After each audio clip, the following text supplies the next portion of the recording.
So that was a song by no other but the great Stevie Wonder. I'm sure a lot of you recognize it. It's called Sir Duke. And the bass line played on that was played by Nathan Watts. Pretty simple bass line, but very, very, very groovy. And he used some elements in there that was very interesting to me when I started listening to it. And the first part, he played it one way, and then the next end of it, he played it another way. It was very slight change, but we're going to go over that change that he made. And it was very interesting. He used a nice arpeggio or a nice arpeggiated line at the end of that. So if you play the, here we go.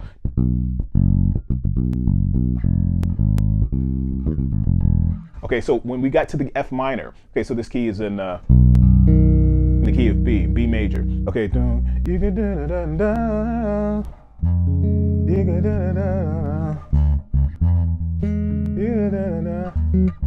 I didn't learn the chorus of this, but you get the idea. So let's talk about that arpeggiated movement that he played. If you've been here for a while, you know what I'm talking about as far as arpeggio, using the 1, 3, 5, and the 7 of that chord. So once we get to the F minor 7, so it starts on the 1, the B major, and then the F minor 7. Okay, so once he gets to that F minor 7 chord, he plays an arpeggiated movement. It's really, really, really cool. Okay, so things that we've learned and things that we played already, he's just applying them to a song. So once you go to that F minor 7, we know what's consisted of that F minor 7.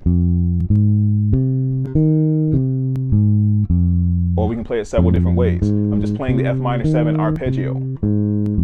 Okay, so we have F, A flat, C, E flat. That's what makes up that arpeggio. So he could have easily played that bass line 1, 2, 3, 4.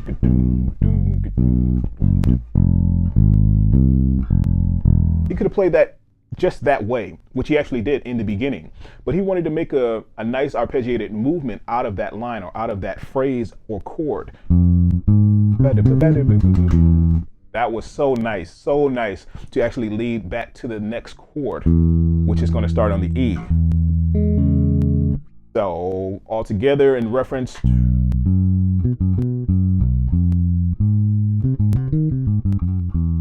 messed up a little bit there.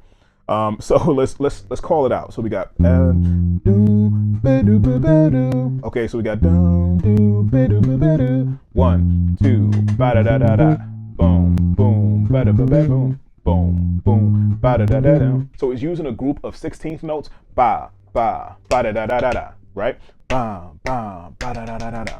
Okay, I have this written out for you guys as well. Ba ba da da da da da da. I just want to talk about the specific lick that he played on this chord. Okay, so he's playing the 1, the 3, the 5, 3, 5, 7, 3, 5. Sorry, let me do that again. The 1, 3, the 5, 3, 5, 7, 5, 3. Okay, boom. It's hard to say at the same time. Boom, boom, ba-do, ba-ba-do-do. Okay, and then he chromatically walks down to the E, to the next chord. Okay, so you can use that depending on, it doesn't matter which chord you're going to. If you're ending up on a minor 7 chord, you can use this phrase, which is a very, very interesting phrase. And I'm glad he waited to the end to do that, because that would normally be considered maybe as a riff, just because of how fast it is or how quick it's played. But he played that every single time. Doom, doom, doom, doom, doom, doom, doom, doom,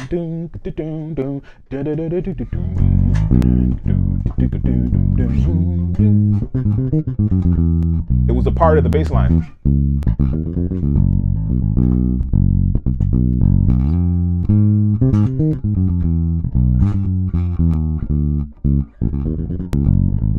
And it was genius.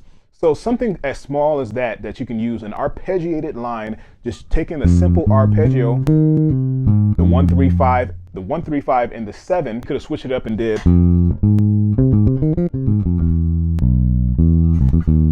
All All I did was add the octave of that F. Instead of going back and forth or going back down, using the same exact 16th note phrase, but switching up the notes, using the same notes inside of that arpeggio. So when you go to create a bass line, you don't have to be stuck with just 1 5 1 5 1 5 1 5 1 5 1. You don't have to be stuck with just that, even though that's great. You can venture off and use the qualities of these chords, depending on if they're major or minor. You really have to be conscious about if that chord or the quality of the chord, if it's major or minor, and be able to branch out, especially if you're doing the arpeggios, because you have to know the quality of that chord. So you can branch out, use these arpeggios, use these different phrases, different rhythms. Go have fun with this song. Learn the entire song. It's actually a great piece to learn. It's very, very, very simple. I'll put the chord chart here, or the bass line here, the actual notes of that bass line. I'll write that out for you guys. But in the meantime, you know, practice playing that on a minor 7 chord.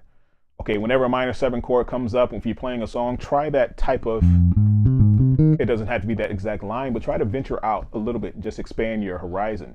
And also make sure your notes are coming out clean, clear, and precise. If you guys have any questions, you know exactly what to do. I'll see you guys in the next one. Peace.